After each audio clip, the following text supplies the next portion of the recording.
Hey everyone, I'm Ryan. And I'm Steve, and this is 60 Cycle Hum, the guitar buying, selling, trading, modding, fixing, breaking, reviewing, playing podcast. Welcome to week 1000 of isolation life, Steve. How are you doing? It feels like it. I'm over remote recording, man. Yeah, it's not fun. It was a silly joke like the first two times, and now I'm like, let's just do I'm, things normal I mean, again. it's a good experiment, and I think like long term, if something happens and we want to bring on, we want to do something that involves uh double end recording, like now there's a precedent for it, Right, but right. man, We know we can do this. uh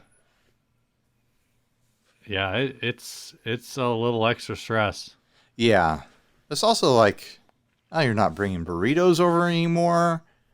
I Like know. I gotta make food on a Thursday night, and also we're like doing one episode a week now, so we're doing it every Thursday night. Man, is everyone enjoying us part of me feel complaining? Part of me feels like we should both order, like, just order takeout every Thursday for our own families and just Yeah, call it and seriously. still charge the inner circle. But anyway, this first ad is a 1960s Thomas Maltese Surfer, the iconic Iron Cross guitar by local Washington luthier Harvey Thomas. This super unique instrument is in great shape with minor wear and some finished flaking on the back of the headstock. Original with the exception of a replaced neck humbucker pickup. An incredible collector's piece, comes complete with original catalog and non-original hard shell case. They want $4,000 for this thing, basically. Yeah. I've never I seen don't know. I've never seen one of these in my life, and they want $4,000 for it. And I feel like this is the sort of thing I would have seen. What were you gonna say? Yeah, what's that? What were you gonna say about it? The What I was going to say about it is it does look like it's in really good shape. I will give it Oh, that. sure. Um Well, I but think is when it you work? see something this old that's in really good shape, it probably means that it's not super fun to play.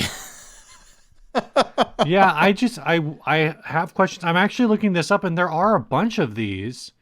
Oh, yeah? Um the Harvey Thomas Maltese Surfer is a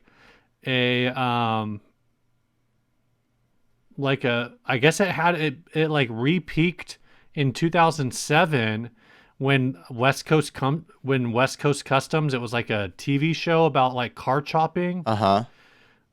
was like peaking, and so that Iron Cross was being used up, like, and it was like popping up on everything, like, um Suddenly people wanted this guitar. yeah. So I found an article on Guitar Player online, guitarplayer.com, Guitar Player magazine, basically talking about how this guy, Harvey Thomas, was like a country western guitarist and luthier, and he did instrument manufacture from the 50s through the 80s, and basically was doing a Mosley Maserite style thing. So small necks, zero Hmm. fret, single coils, German carves. But then he started apparently just coming up like with weird stuff, and he started, like, I guess he was like a specialist on like double necks, triple necks, and then body guitars. So like the naked lady shaped guitar, the axe Oh, okay. guitar, the shotgun guitar. Interesting. So this thing has And then some sort of history to it with the builder. yeah, so it sounds like this is kind of a thing. But the problem is like, actually, I guess they're saying that at the end it says, it's like kind of a weird guitar. Um, the Ian Hunter of Mott the Hoople apparently found one at some point, and that was like the only, or the closest thing to like a celebrity endorsee. Hmm. Um, and yeah, it's just kind of this wacky thing. Now, the one in this ad has had the neck pickup replaced with a humbucker. It's the Yeah, it's got a neck headstock is humbucker. busted. Yeah, the headstock is busted up. Though I will say, like, for being broken, it looks like that however it got broke, they at least tried to make the repair kind of clean. Are you talking about the headstock? Yeah. I think they just had different shapes of the headstock, because you look at the headstock in the catalog picture, and it's got that crazy curl to it.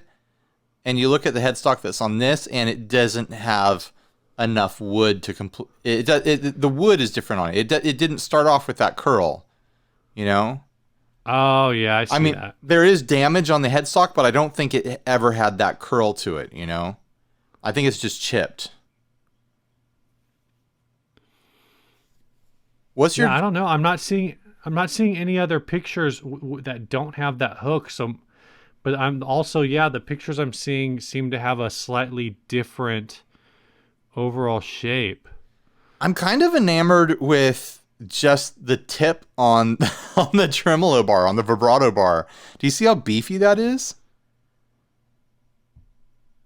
Yeah, that thing looks wild. Yeah, and the trem bar drops down into the center of that vibrato there. It's kind of like a jazz master Jaguar style vibrato that's more of like a custom shape. And I love that it drops into the center of it instead of being off to the side. And the bar is just kind of extra thick, and the handle at the end is super thick. Like, it's almost cartoonish. I really like that hardware a lot. I kind of want that on a guitar. What do you think about the cutaways that are included? The arm cutaway, and I guess the leg cutaway? The thigh cutaway? Yeah, that's weird. I don't understand the arm cutaway at all, because you'd think that your arm would rest in the natural cut of the cross anyways. Or maybe not. Maybe that's the right place for it, but it's a little funky. What's your take on the whole Iron Cross, Maltese Cross shape thing, though? Like, do you have any sort of misgivings about that shape being used? I don't really have a take. I do have an answer to the previous question. So there were two models of this guitar. There's the Maltese Falcon and the Maltese Surfer. Now this is the Maltese Surfer. The Maltese Falcon is the one that has the hook. Oh, okay. The hook headstock. The Maltese Surfer is this one with the more kind of robust headstock. Unfortunately, I'm not really finding any full pictures, so I don't know what the differences are otherwise between the two. Because they kind of just all look like they're the same thing. Yeah. Hallmark Guitars made a version of a Iron Cross guitar a couple times at least, but their version of it was much more like sharp edged, more like that classic like Red Baron kind of cross. Right. Where this is definitely that more like swoopy, soft, more what was common with the kind of like the Surfer Maltese Cross trend that was going on in the 60s. I was trying to search down kind of the history of that being like a surfer symbol when this ad was posted, and it's all just kind of muddled. People are just like, oh, kids in the 60s were just trying to be rebels, and it was part of like hot rod and motorcycle culture, and it kind of just bled over, and it was just like a big fad for a while. And there's a Nazi connection to Iron Crosses, but then there's also like connections to all kinds of different cultures across history. Like, it's just one of those shapes that like people have drawn the crap out of, because it's like an easy shape to figure out and be like, oh, this is fun to draw over and over again, and it's kind of seems symbolic in some sort of way. But I don't know. Do you think it's worth any sort of hand-wringing over Nazi connections with this sort of thing? Like, at this point in time, I know I'm answering my question that I'm asking you. I feel like at this point in time, like, most people don't look at an Iron Cross and think Nazis. They think like motorcycle culture and stuff like that. Right. And I think maybe if you try to like draw it back to some point, it kind of gets into this gray of what's used, and this specific take on it is a little more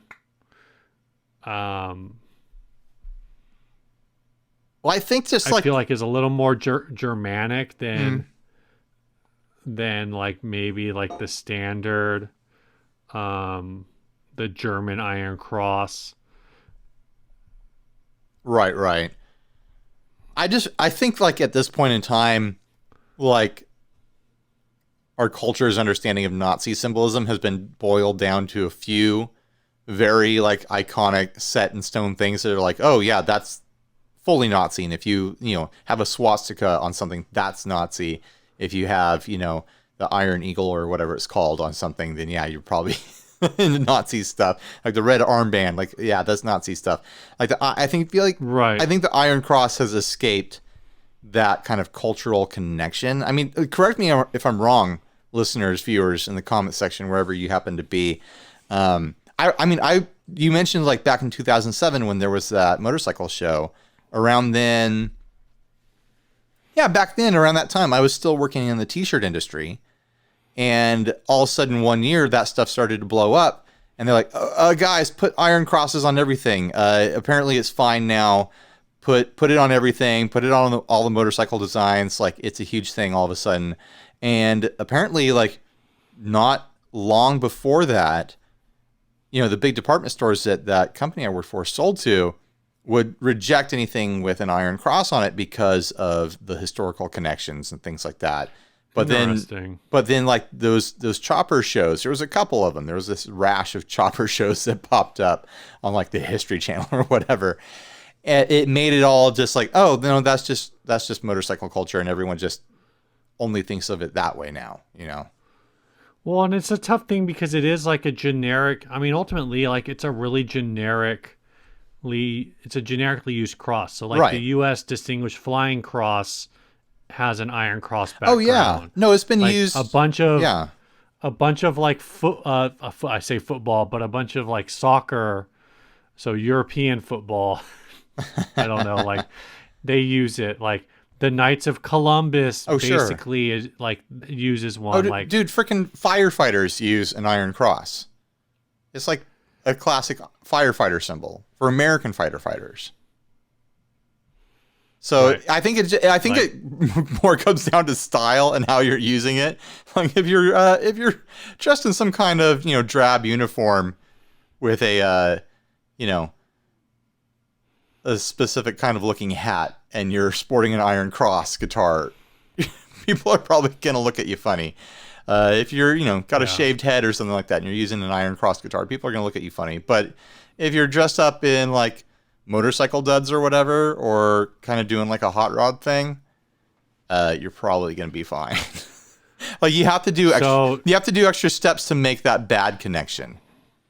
For the sake of pedantry, because if we're not being pedantic, then at some point the show just stops having any purpose. Yeah, I mean the firefighters cross is a Florian cross. Sure. Which is noted for having it's curvier. Right. It's got arcs between its points instead of it's fancier wedges. It's a fancier cross. And I think so. To that point, though, like when I see this, like I don't necessarily even right away like register. If this was not called the Maltese Surfer, I don't think I would register this as like a Maltese Cross variant. Would you just go, oh, Iron Cross right away? I don't know. I think I would just look at it and go like it just looks like some kind of wacky, like futuristic bird design so idea. that doesn't even like pop in your head. Like that's not even a cultural connection for you. Not in this form. I think because there's so much else going on. Sure. And I will say like I like getting back to the instrument itself. Yeah. So I would say like it actually what it makes me think of is like the Thunderbird. Yeah, I could see that. Especially with like the neck, the way it comes out, like it just looks like some like badass futuristic jet.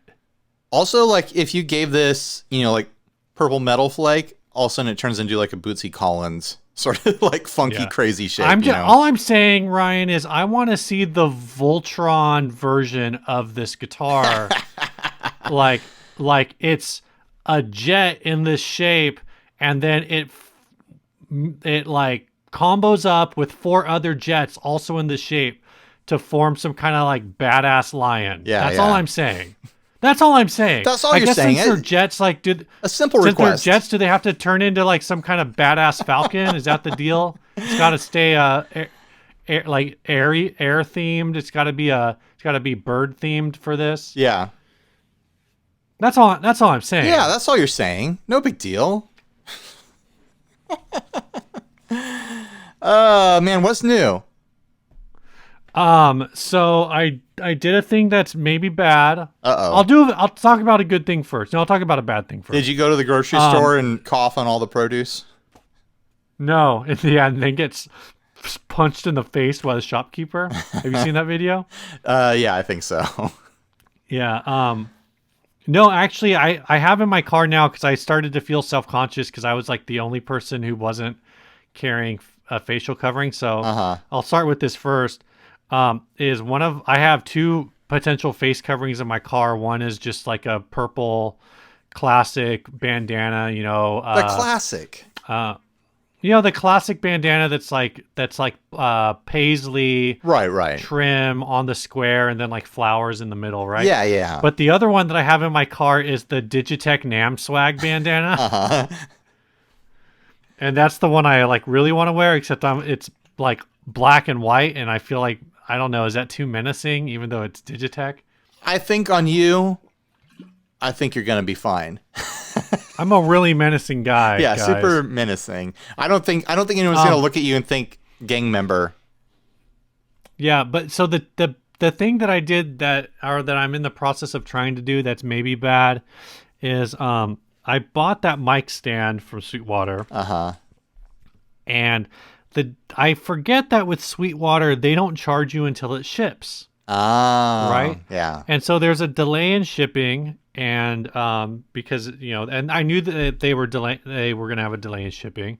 Then all of a sudden I see this charge like a week and a half later, and it's like, how things show up in your account and it's like minus number, and because it's subtracting that amount of money from your account. Right. But for some reason in my head, I read that as oh, we're minusing this from our account and crediting it back to you. Okay. So I was like, oh man, like my thing didn't. Oh, you thought they canceled it? Yeah, I thought they canceled it, but I didn't get a cancellation notice. I just got a refund. And so I'm just looking at this thing, and I may or may not have been like a few beers deep. And did you buy and another so I immediately one? I immediately go on Amazon and order the other one. Oh no! So and then I realized the next day that I got a shipping notification from my Sweetwater rep. Oh, your thing shipped. Congratulations! And I'm just like, crap. I'm gonna have two of these things. So literally, the Amazon one showed up today, and I immediately submitted for a refund. But it's like, it's not really the Amazon guy's fault, but also I guess kind of like I'm not can opening suck it. Like Bezos can take it back. I'm not gonna open it, and well, it's from like an Amazon third party, Sure. but whatever. And I guess screw Amazon. They just cut their affiliate rates. Down, while they're probably making more money right now than any other time period in the history of their and they just existence. Sucked up a bunch of government money at the same time too. So yeah, screw those guys. But yeah, I feel like it's like, well, I'm gonna be one of those guys who just buys a thing and then kind of, it's not really buyer's remorse, it's buyer's dumbassery. Yeah. But I'm sending it back. Hopefully, because it's third party, I guess it's not like guaranteed to be. Do you have Prime? Accepted. What's that? Do you have Prime? It wasn't a Prime purchase. It wasn't available from Prime. All right, you might be out of luck. So it was still like free shipping. Right. And all that, but yeah, it wasn't a Prime. Oh man. They'll take anyway, it back. what's up? What's new? I hope so. I got something I ordered a while back ago because we got that new camera. And so I've had the old camera sitting to the side, and I've been wanting to use that as my overhead cam for demos. People keep complaining in videos like, oh, why do you keep looking up? Why are you always looking up? It's because the camera that I have been using for overhead times out after 30 minutes. So I'm always like, Oh. am I running out of time? I've got to constantly keep checking it because I've been doing like longer format videos. This just showed up today. I mean, speaking of stuff taking forever to ship now, I ordered this like 2 weeks ago. It usually takes like, 2 or 3 days to get stuff. But it's just the power adapter for another one of these cameras so that I can have an overhead camera that runs indefinitely, basically, until the memory card runs out. So I'm pretty stoked about that. I'm excited to swap out the old cameras and swap in a different old camera for that overhead. But the new camera that we're using right now has been just fantastic. I'm so excited for that camera. I know this is exciting stuff for everyone that cares about guitars. Other than that, I've been refinishing my Stratocaster. I've been doing that as like a multi-part video series. And I got to say, I had the thought last night after coming in from, spraying it with a layer of gold paint out in the shed. I kind of wish I had like 3 or 4 raw Strat bodies right now to just like keep experimenting with finishes after I put it together. I'm kind of enjoying the process right now. You could just keep stripping this over and over and over again. Yeah, but then I'd never have the guitar put back together. I kind of want to have, maybe I'll get one raw body and just like experiment with finishes. And then when I get like a finish I really like on it, then swap everything over to it and then start working on the other one again and start experimenting with finishes. Seems like a really, labor intensive, messy thing to do, but it's also kind of a lot of fun. So I don't know. Yeah, I'm thinking about it. I almost bought a body off of a Facebook group member last week because they were like, "Oh, I've got this Strat body I'm trying to sell for like $80." It's like, "Oh, tell me more about that." And then he sent me pictures of it, and it is mega wrecked. So he agreed that it's mega wrecked. He was trying to look at shipping, and I was like, "Here's the thing. Now that I've seen pictures of it, like if you were local, I'd offer you like $40 for that, and it's just not worth even paying the shipping for it." So that was a bummer. But I've been keeping an eye out on local Craigslist and OfferUp and whatnot for affordable bodies. I don't know if I should hold out for a Mexican body or if it'd be fine for me to grab like an old Squire body or something like that. What do you think? I think you should just get like a Squire body. You think it would be fine? You should just get a GFS or like just get a GFS body. I don't know. I was looking at those GFSs. They always hit you with the shipping for GFS. You always think, "Oh, this is a great deal," and it's like, "Oh, shipping for these pickups is going to be $14." It's like, what? Right, and I guess the downside with the GFS is that you can't guarantee it's going to be like a good fit. Right. With at least a Squire body, that it's also with those, it's going to be like normal. Those GFS bodies, they don't have any of the holes drilled for the bridge. And I don't have a drill press, and I'm not super good at getting stuff like that lined up great. So I'm a little nervous about that side of it with the GFS bodies. Right. Because I did look at those pretty hard for a while. So that's where I'm at. Very cool. You want to do sponsors? Figure out our cut of the door? This week's episode is sponsored by Chase Bliss Audio. I've got 2 pedals right here in front of me. Yeah. Have you put out that blooper demo yet? No, I sat down and started playing around with it this morning and started gearing up to do my demo of it. And I was like, I need because podcasting day is like kind of cut in half. I have to start doing other stuff halfway through the day. I was like, I need a day where I can chill out and relax and really spend some time really getting to know this thing and really covering the blooper, having some relaxed fun with it. But I think that's going to be my thing I do first thing Monday morning. I'm going to tackle the blooper demo because it's ready. I'm ready to show this thing off. It's a bunch of fun. I've also got the Brothers in my other hand. I've got the blooper and the Brothers here. I still haven't plugged in the Brothers, but I'm excited to try it out. It's a double-sided drive pedal. They came with this one a couple of years ago, boost, drive, and fuzz, different boosts and drives and fuzz on each side, and then you can combine them in parallel and series and things like that, and all the kind of crazy different controls that you can do with the the dip switch bank on the back of the Brothers, on the back of all Chase Bliss pedals, really. So I've got some experimenting to do with those. I'm looking forward to it. Did you see my? See my? This is no. I'll talk about that later. So, anyways, huge thanks to Chase Bliss Audio for sponsoring our podcast yet again. If you're looking for pedals more creative than you are, and you're looking to support a brand that supports the content that you love, I mean, Chase Bliss is an obvious choice. They're the only choice. Yep. That's making pedals more creative than you are. So, anyways. Yep.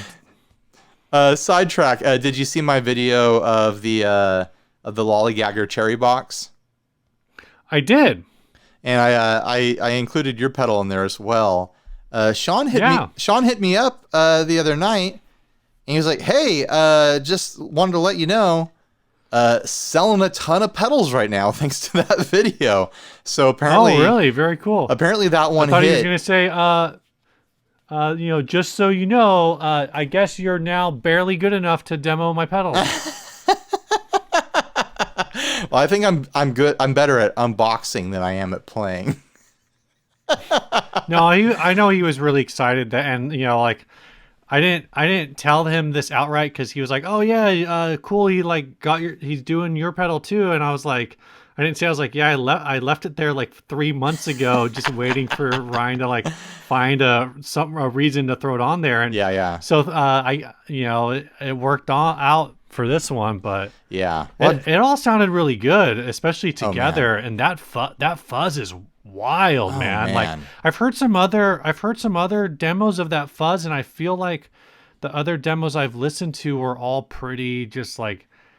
I guess they kind of hit like the sweet spots. Sure. Well, I think they were just trying to like turn it into like, oh, they're doing the thing that people like classic rock players do with a fuzz. Like, oh, here it is, pushing into a hot amp, like doing like a Hendrix sound. Like here's like some tones you've heard of before. When I demo fuzz, I like to be like, oh, here's like that near synth sound that you didn't know you could get from the fuzz. Yeah. Here's like the crazy unusable stuff that I like to mess with.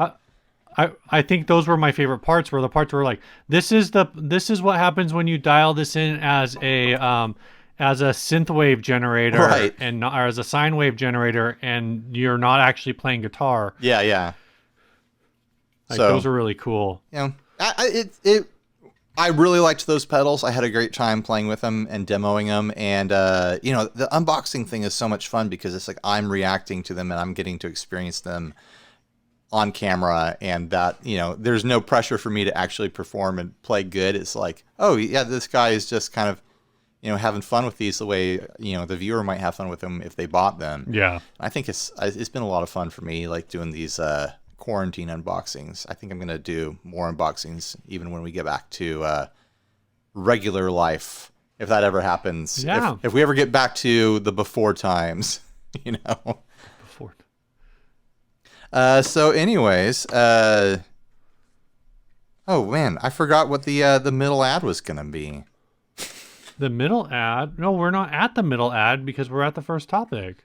Oh yeah, topics. Durr. Yeah, this first topic was sent by, well, I know it was posted by one person, Justin Shack, but I've also seen it pop up in a couple other groups. This was published a couple days prior to this recording. It's No Brainer Mods 2020 from Premier Guitar. This has 3 different mods. We're only going to talk about the one, right? Are we only going to go in depth on the one? No, I think there's 2 here I want to talk about. So if you're not familiar, okay. Premier Guitar this is the 3rd year in a row now. They've done these No Brainer mods. It's like an article they do where they have like a professional come and do like really crazy mods on kind of affordable guitars, like Squiers and stuff like that. On one year they did like an Agile guitar. This year they've got an Ibanez semi-hollow, a Fender Telecaster, and a Squier Starcaster. And they did like, I feel like they just keep ramping up the craziness, because the first year was like, oh, they swapped pickups. Oh, like, they did this or that. And it was just kind of cosmetic stuff. Oh, they put a Bixby on a Gretsch with a Vibromate. Yeah. What they did to two of these guitars this year is bonkers. Like the Ibanez, they put one of those spinning wheel things on it so you can play it like an organ or whatever. Right. And that's fun or whatever. But this freaking Starcaster, they went and routed out the body to mount an offset vibrato in it, like a Jaguar offset in it.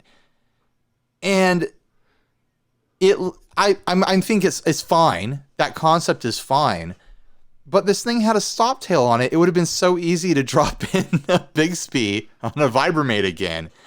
Like, they're clearly doing stuff just for the spectacle of, like, let's do something crazy. Yeah, the overall vibe on this year's was definitely going beyond just like, oh, here's a neat thing you could do that you might like, to like, here's something you can do that is like totally like, it's gonna take some work, but like, we'll show you how to do it. Well, I feel like they've crossed the line into like, you shouldn't do this. I mean, but I feel like dropping that trem onto that guitar, I definitely feel like I've seen that somewhere before. Maybe not on these Squires in particular, but just that general idea. Well, that's like the what's that brand? Is it Built that basically is making Starcasters with offset trims on them? That might be what I'm thinking of. Yeah. But they like went through. They show all the steps to do this. They went through all these crazy steps of building, like a routing template out of like flexible foam that they could like push against the body and stuff like that. And then, did you look at the Telecaster one at all? Yeah, it's a freaking 12-string. Yeah, there's like almost no wood left in the headstock when they're done with this thing. It is pretty wild. I'm trying to get to the pictures of it right now. That one is all I know is the way that you ream your tuning pegs, you should not. No, you should definitely not do this. Oh, it was a G&L. I finally got to it. Yeah, they drilled 6 more holes the way you would expect in between the other tuning holes, and then they drilled 6 holes to meet into those from the side. So they really Swiss cheesed this headstock, and then made all this like custom hardware to mount tuners going in vertically versus horizontally. And then like something super bonkers about the end result is that those strings are just like bent over the edge of the hole that they're going into. Like they're going to slowly like carve like slots into the holes. You got to go look at the pictures of these things. It's pretty wild. No, I'm looking at it right now. Man, yeah, I'll definitely, people, whether you're watching this on YouTube or listening to it, there will be a link in the show notes to this article. The Telecaster is the last one. I mean, it's all behind the nut. I will say one thing for this, like, you will definitely have no break angle issues. Jeez, they really went for it on this. That's ridiculous. And like, there's so many tuners on the headstock now. It looks like some poor kid with headgear, like there's just over the top like vintage braces going on. Well, and then the other thing is, I think this is still the original bridge. They just drilled a bunch of extra holes in it. Never mind. It's a Wilkinson bridge. Yeah, I think they might have. Do you know who that is? Who? Trav Wilkinson. Oh, shut up. I thought you were asking if I knew who did these mods. We had a commenter on a video on an old video too, start just laying into me because I didn't know everything in the world about the brand Vintage. because like that brand doesn't like. It's not common in our Yeah, stores around here. But like the guy's like, oh, if you don't know that brand, then you don't know about Wilkinson, and what kind of guitarist are you that doesn't know everything about the history of this guy? And it's like, get off my back. Yeah. I don't have to know anything. I literally don't have to know anything, and I can still do what I do. Like, relax. You pretty much don't know anything, and you do what you do. So That proves my point exactly. hypothesis confirmed. Yeah, this is all they're clearly going for, like, you know, stunt coverage with these mods, and I'm all for it. I hope they keep going crazier and crazier each year. Yeah. I definitely felt like the first couple years, like maybe they did a little more, they spent a little more money. Well, looking at the first year, I was like, why did you even do this? Like, they're getting the idea as they go. Like, we gotta go wilder and wilder, because that gets us clicks. I guess the in the first year, the precision bass did require some body routing in order to, because they wanted to upgrade the pots with an Emerson kit, and the Squire P bass body was routed for tiny. Yeah. But yeah, everything like their Epiphone SL, it's like an upgraded tailpiece, upgraded pickups, upgraded tuners. They're all things that like, I guess there's a kill switch. So, I mean, the upgrades I did on my SL were way wilder than what they did. Like, way wilder. Yeah, but they didn't throw their SL off of a bridge at the end of it. Everything we did with the SL was wilder than what they did with it.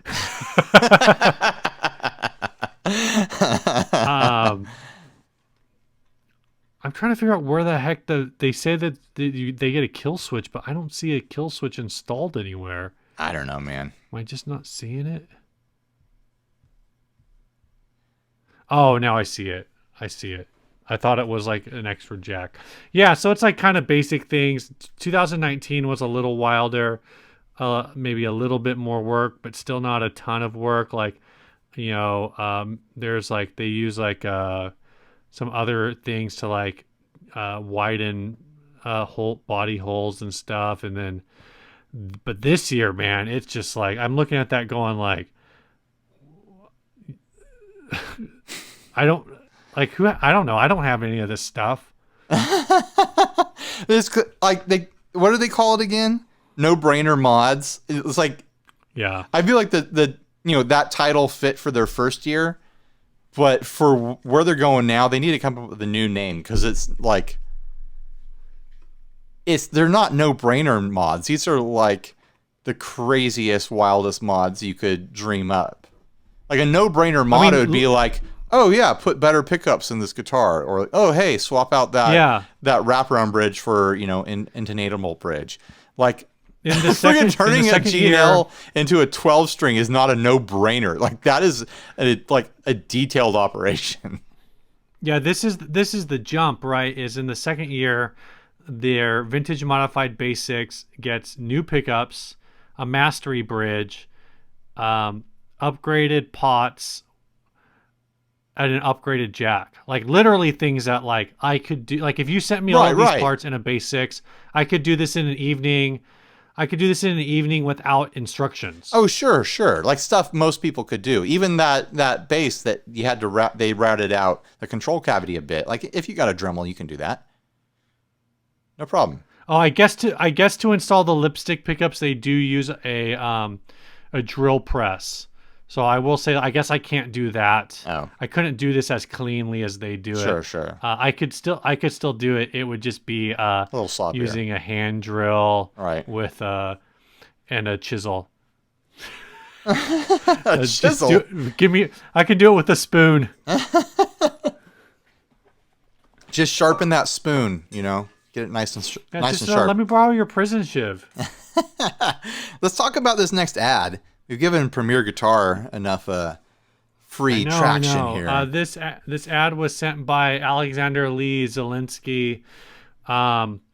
This is an ultra rare Jackson guitars made in the USA premium 4x12 speaker cab with custom Batman logo grille. This cab was brought to London from Los Angeles years ago by a set designer who worked on the early Batman films, where this apparently was used as a prop on set. This person also worked with Jim Henson's prop shop and came to London to work on one of his projects, bringing the cab with him. It's the only Jackson cab I've ever seen in Europe.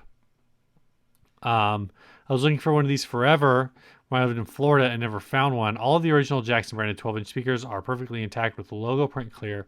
Don't plan on seeing another one of these pop up anytime soon. And obviously, this has the added bonus of it coming from a film studio with the killer Batman logo. This is a $1,300 4x12. It's considered part of the premium instrument collection at Essex Recording Studios. I don't think I've ever seen a Jackson cab, let alone amp.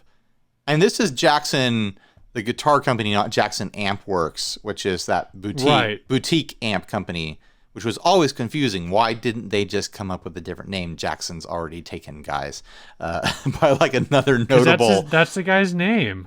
Yeah, but like, you don't have to name a company after yourself.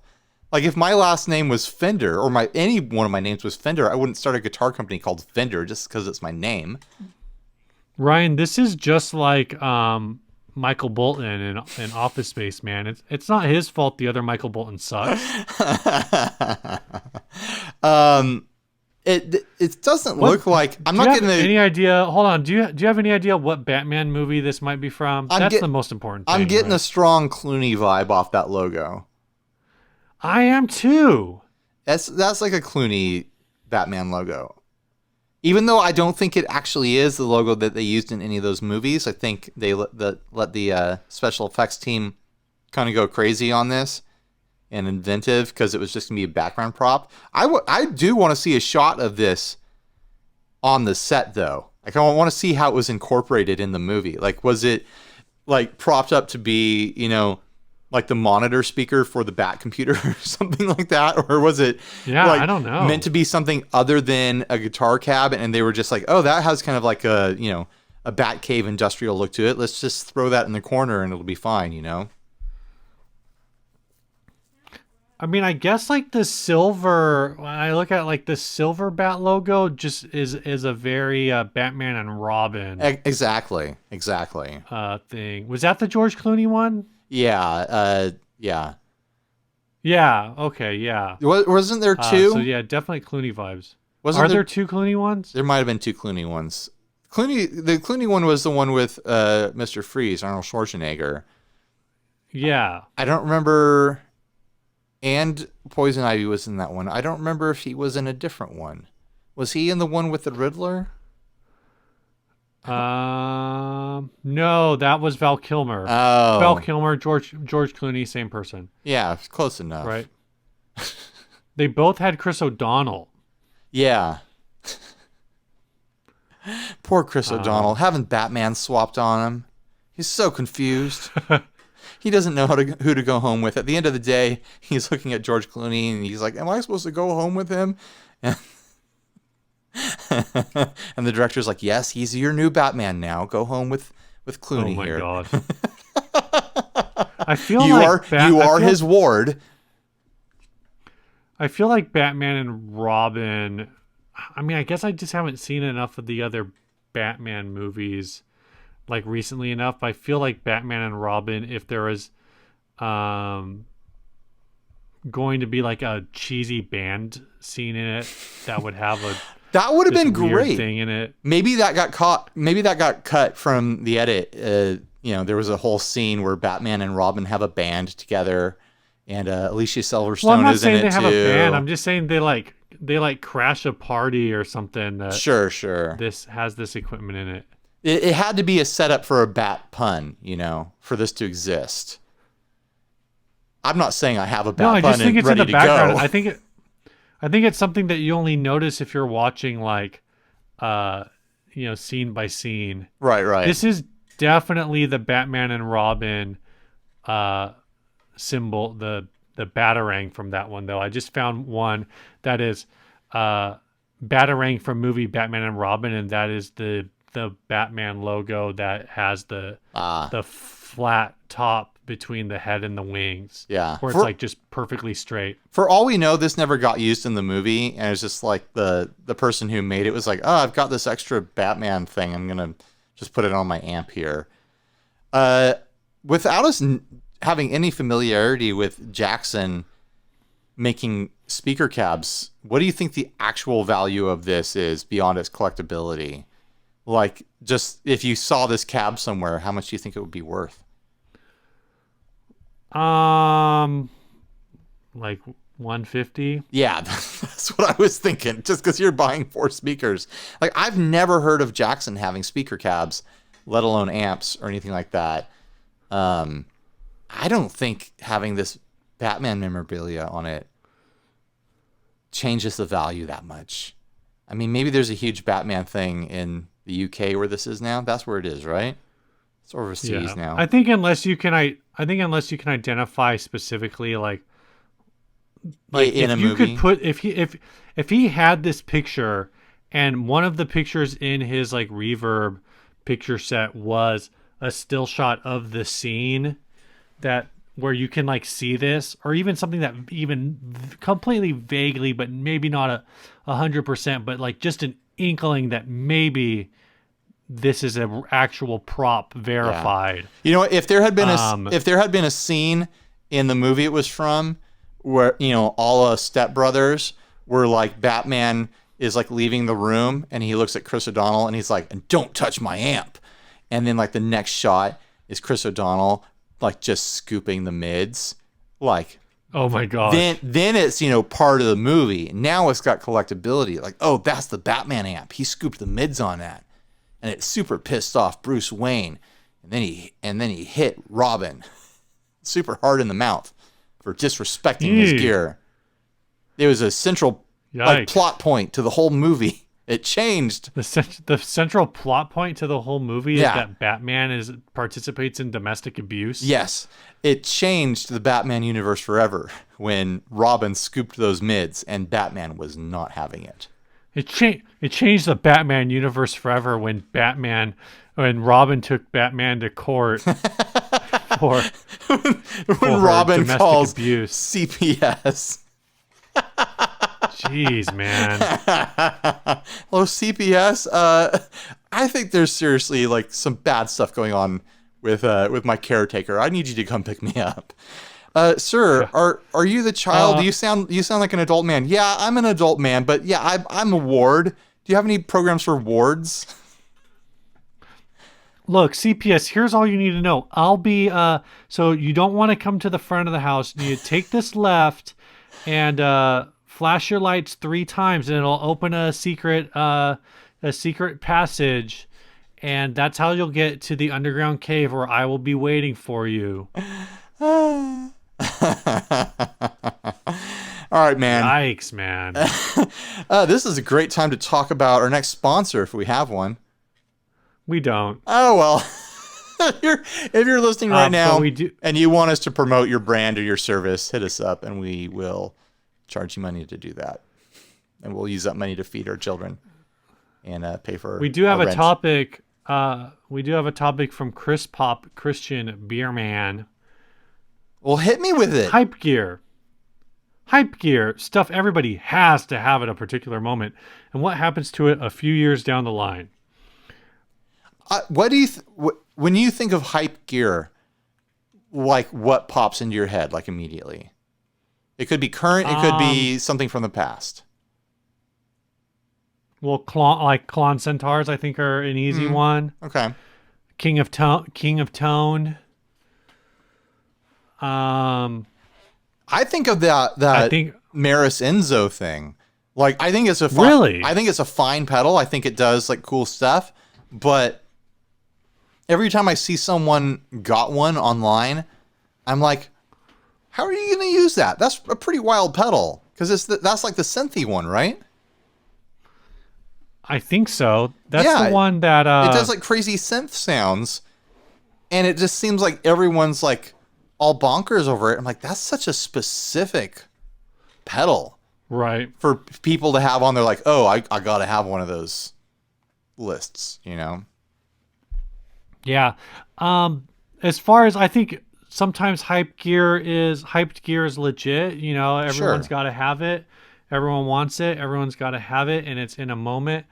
And what happens to it a few years down the line, I think, really depends on the kind of legacy, because legacy varies. Yeah. Klon Centaur, the legacy on that is they were what, like $299 new or whatever, $399 new. I forget.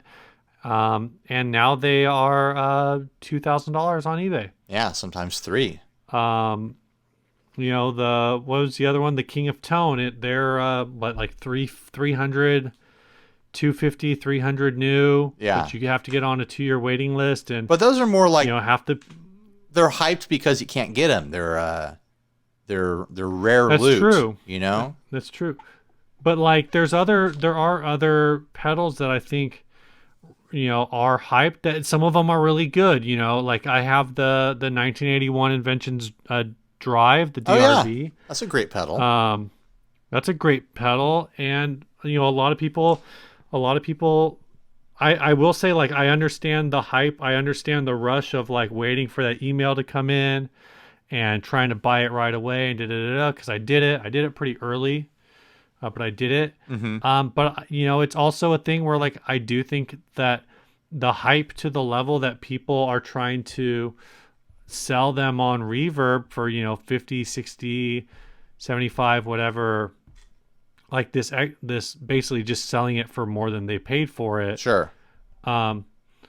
Especially like some of them I understand if they're like limited, extremely limited color runs. Yeah. But like there's a bunch of these ones that they're listed as excellent, so they must not be new, in a bunch of different colors. But then I also see like the one that I have, which is the I think is the white on chrome is the one that I have. And some people are trying to sell those for like $350, and I'm just like, people are, you're free to list it at whatever price you want. Oh yeah, of course. Do what you want. There's another one here for $100 or for $300. If you're like a colorways person, then go for it. But the thing that I think is like, to me, is goofy is like, and I guess if you try one, like say you try your friends and you really like it, so you want one for yourself, I can see how waiting for the next batch is like frustrating. Sure. But to me, it's like the emails come out, and pretty much anytime the email comes out, there's, like 50 released or 100 released. Like it's a decent number. There's a lot of hype within the community, but it's not a brand that's so big that like as soon as something is released, they sell like, 1,000 units in 3 minutes, kind of a deal. Like they do go fast. But yeah, I just, to me, like that's silly. Yeah. That kind of well, I think it's frustrating and annoying once the hype machine gets going to the point where people are just buying them speculatively, not because they want them, but because they're just gonna quick flip them. I think that's always annoying, but it's like you can't prevent it, you can't stop it. If something has that momentum, then it's it's just what's going to happen, because people are opportunists and people they want to pay bills in creative ways. I'm trying to think of other stuff that I've thought of as hyped over the years. Go for it. Another brand that's kind of, that I would say rode this hype train and is now, I believe, is kind of like phasing itself out now, is Quiet Theory. They did the Prelude Delay Reverb pedal, and I have one of those as well. It's a freaking cool pedal. I think it's great. Mine is on loan. I think mine's on loan to Aaron Abubo. But like it's a freaking really cool pedal. Yeah, and it was $279. There was a lot of hype for it, but I don't feel like it had the same, and maybe because it's a weird like reverse saturation. Yeah. And what I mean by that is with the 1981 is a overdrive distortion. Like it'll dial in really low gain tones really well, but also if you take everything to tens, it's like getting into fuzz territory. And there's a lot of different ways to get that sound, but with drive pedals, there's just a lot of ways to get that sound, I guess. Sure.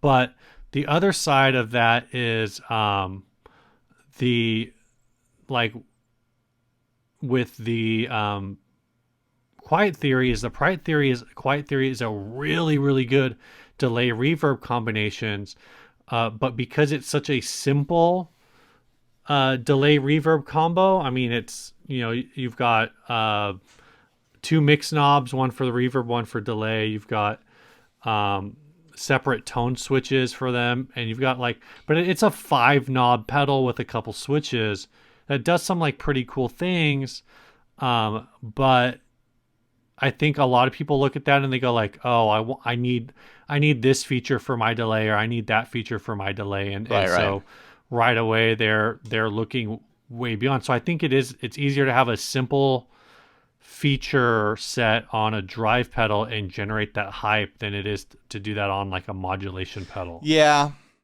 I guess that's true. I remember when all of a sudden everyone needed to have offset Telecasters. I feel like that was like a big, like a hype thing. Like all of a sudden, because it wasn't really the Telemaster. Yeah, it wasn't really something available anywhere, but all of a sudden, kit builders and stuff were making them, and people were making their own bodies, and all of a sudden, if you had one, you were cool, sort of thing. Yeah. I was like, where'd you get that? How'd you get that? Oh. And then it hit a point of saturation where people, I think, just realized, oh, it's just a Telecaster with a different shaped body. I mean, it looks cool, but, whatever. And I think people got over it for the most part. And then Fender came out with their own version of it, which it felt like it was kind of late to the party. I think maybe once that happened, once Fender was like, oh, here's ours, people were like, oh, well, now you can get them. And the hype kind of died off. I haven't seen anyone posting those in forever. I felt like the Fender ones were a little... They were late. They were late to that game. Oh, for sure they were late. And I think maybe that occurrence of that specific hype might have been what pushed into this, parallel universe, alternative universe type stuff that they're doing. The more experimental, mishmash sorts of things. I think they're trying to be first to market with that kind of, those kinds of concepts now. Right. I think overall it's also just really hard to, for small brands, especially to ride the hype for a really long time. Oh, sure. And so what happens with a lot of these, I don't know, I'm trying to think of what a hyped piece of gear was that was hard to find from years ago. The first thing that kind of comes to mind, I don't know if they ever had the price markups.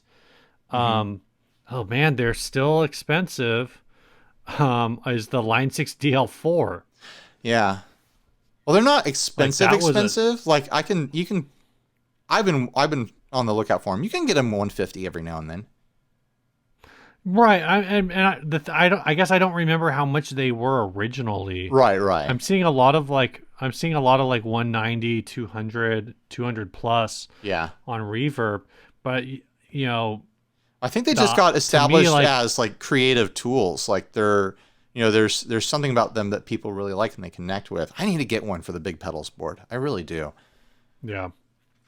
Have some fun with it, Here's one for it's local. I was gonna say here's one on Reverb for 150, but it's local pickup. From where? Pasadena. It's almost local. Yeah. Maybe we should send someone we know up there to go get it for us. Yeah. But then by the time they ship it, we could just get one for the seller's store is called Personal. Oh, that Personal store, huh? Yeah. I don't know. We did it, Steve. I think we completed this topic.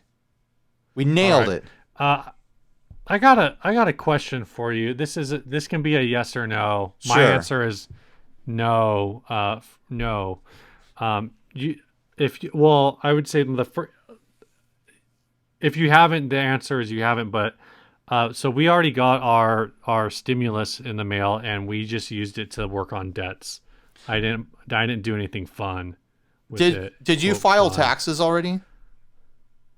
Oh yeah, I filed taxes in like the second week of January. Yeah, I haven't done it yet, so I don't think I'm going to get one until after I do that. Because isn't it off your taxes? Okay. So I'm kind of screwed. Yeah, it's based on your 2019 taxes. Yeah, so I should probably get on that soon.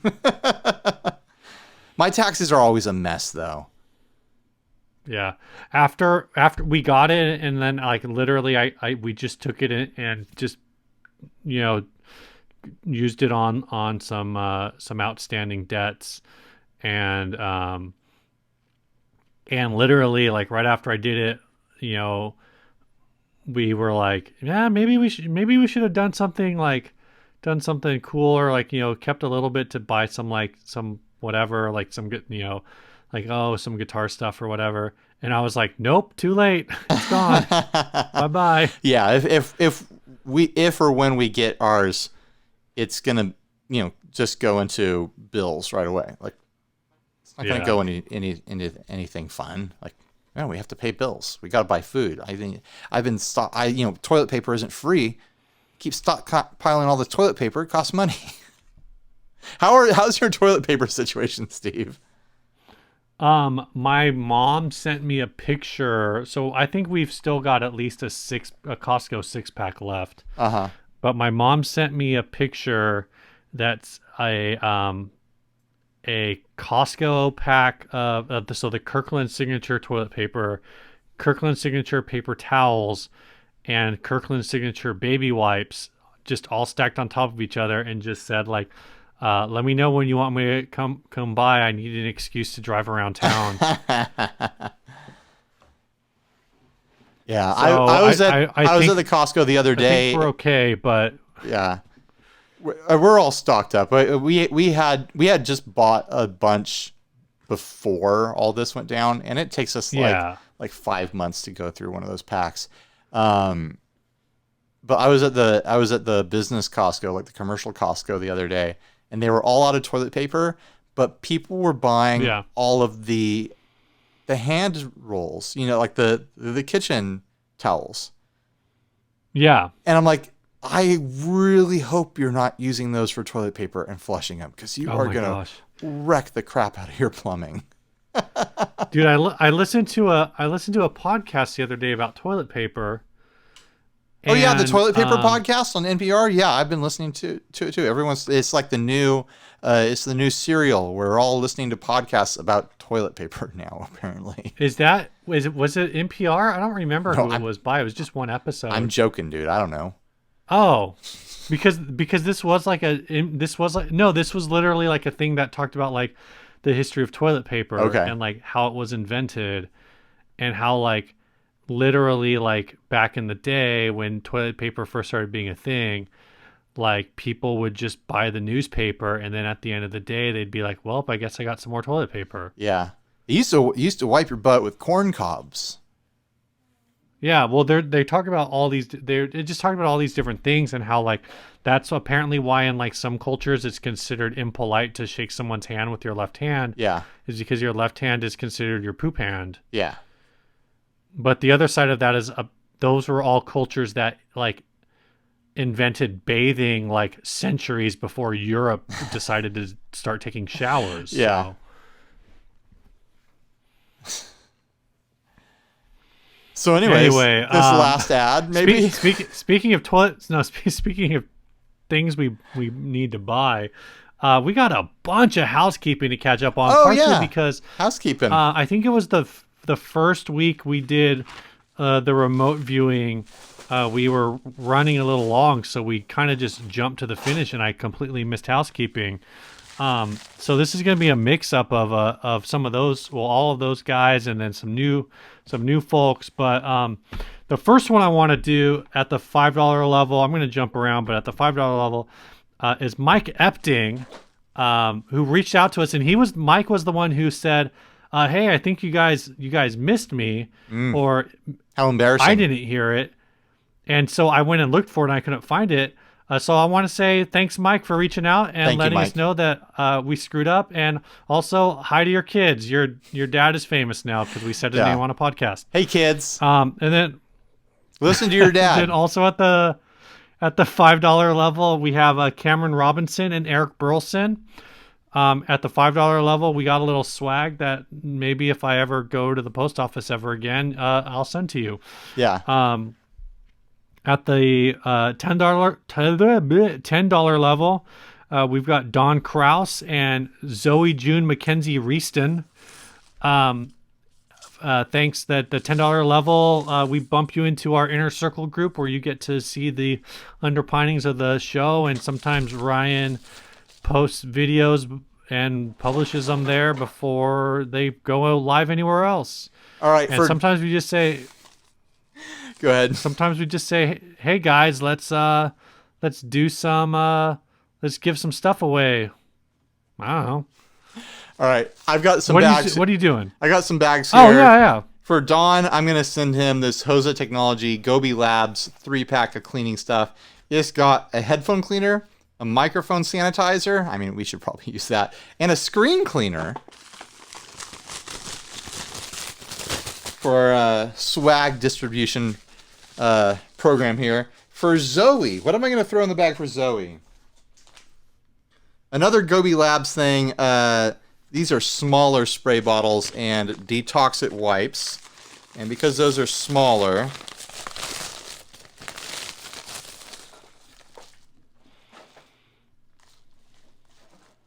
I'm going to throw in this Walrus Audio pick tin. It's got picks in it. And a very rare, I mean, this is collectible, guys, Gear Supply Company strap locks tin that still has Gear Supply Company Grille style strap lock washers in it. Wow. I know. This company does not exist anymore, famously. And there's some swag from that. So when Steve can finally come over here and pick this stuff up, you will be able to combine it with all the other appropriate swag and get this stuff out to you, the Patreons. I mean, if you cancel before all this is over, he'll still send it to you. And that's the idea. Also, I decided today, while doing a premiere on YouTube, like everyone who's, in the inner circle in that $10 Patreon, let me know in the chat side of those YouTube videos when I premiere, and I'll make you a moderator. Why not? If you want to be a moderator, cool. I'll do it.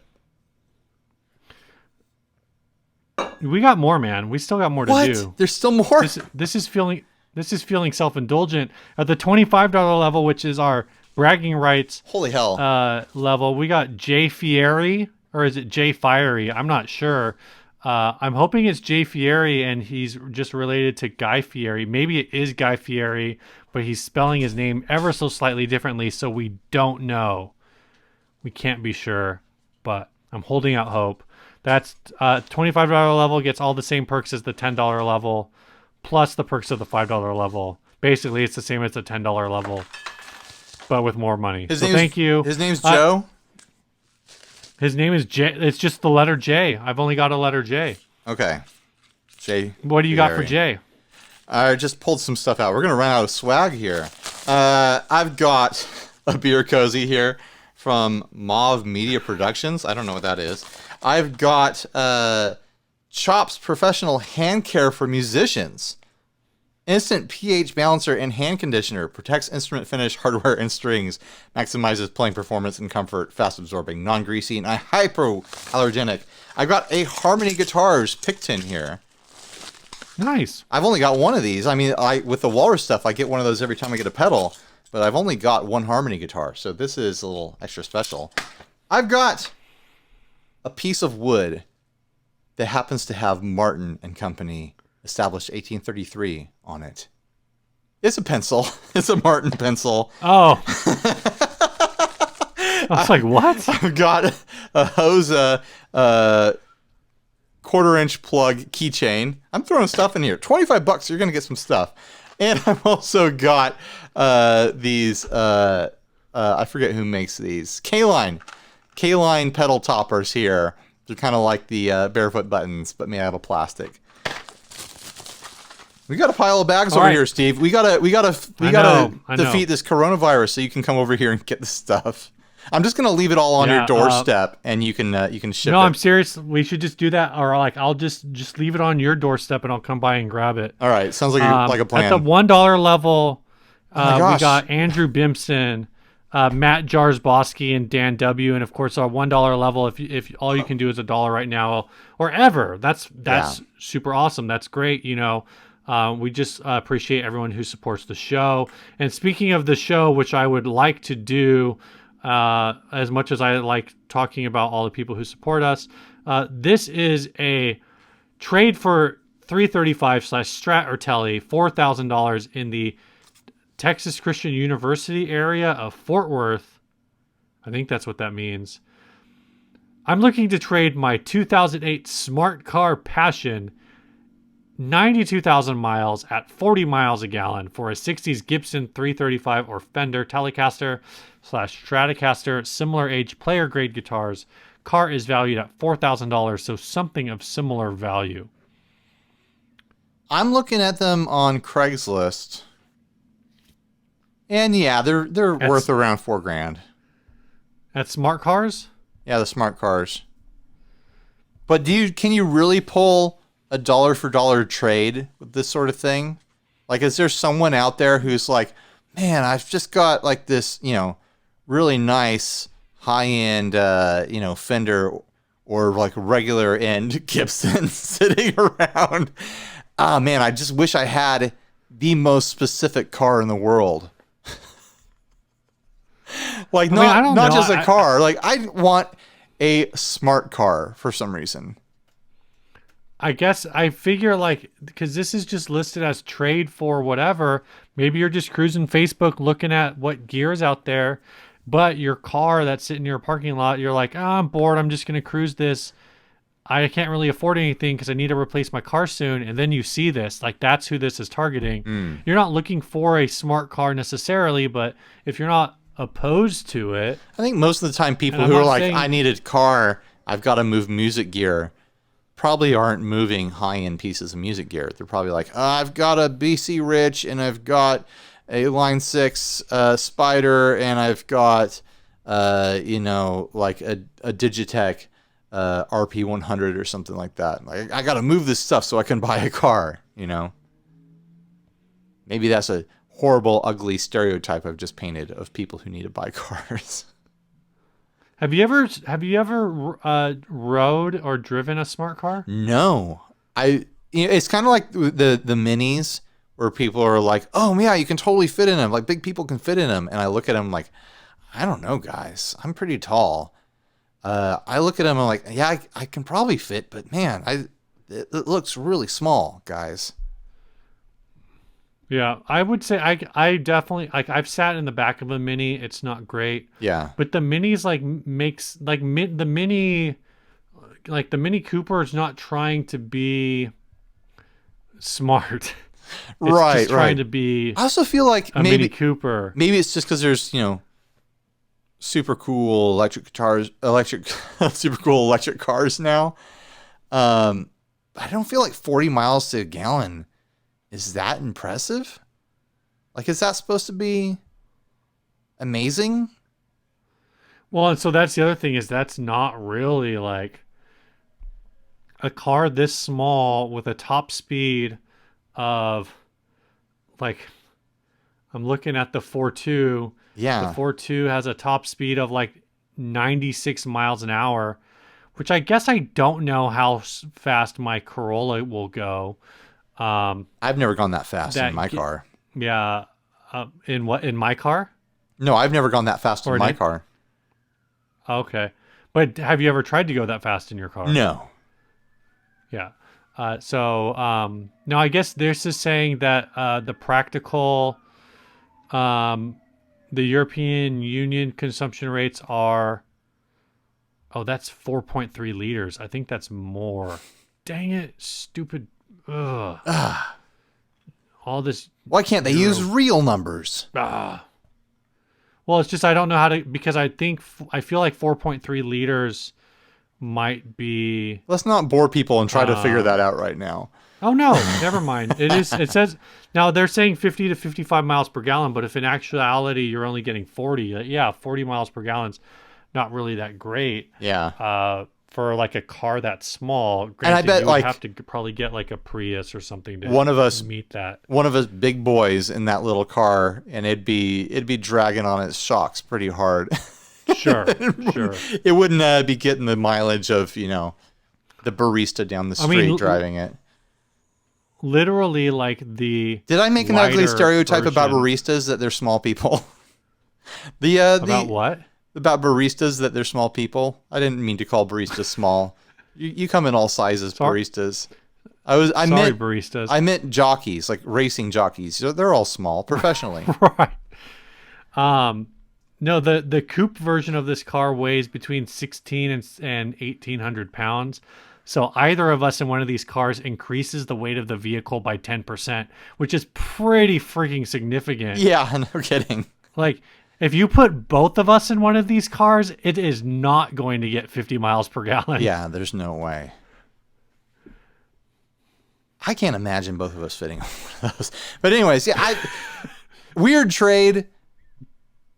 I don't know. I'm not going to trade a guitar for a car like that. But maybe maybe someday I'm going to like move a bunch of gear to like put a down payment on a car when my Nissan finally dies or something. Yeah.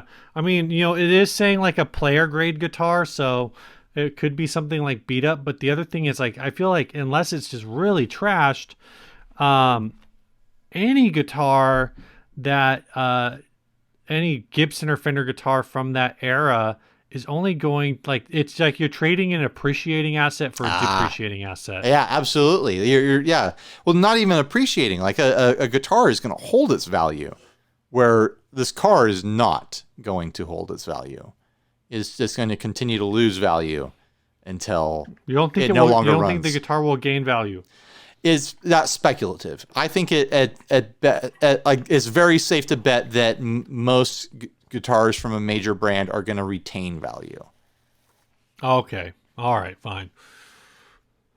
Like, because it comes down to such specifics of model and things like that for them to gain value. That's my take, anyways. All right, tell us about the song. Let's get out of here. I'm sick of talking. Yeah. We always go longer. We always go longer on these quarantine episodes because we're only doing one a night and we're just sitting around chatty. We finally get to talk to another human being, Yeah. So this next song was sent by Danny Rabin of the band Marbin. He says Marbin is a progressive jazz rock band based in Chicago, Illinois, with a unique story that stands out in today's music world. With a do-it-yourself approach, Marbin started touring extensively in 2011, bringing their original instrumental music to every part of the United States. They put out a handful of albums, and the song that we were sent to check out and put at the end of the show that we're going to play, it's called Alabama Sock Party. Alabama Sock Party? Is that like a sex thing? I have no idea. It sounds like a sex thing to me. An Alabama sock party. Why does everything have to be a sex thing with you, Ryan? It doesn't have to be. It gets to be. Oh, that's fun. All right. Well, enjoy the song, guys. Thanks for watching. All that stuff. And stay grounded. See ya.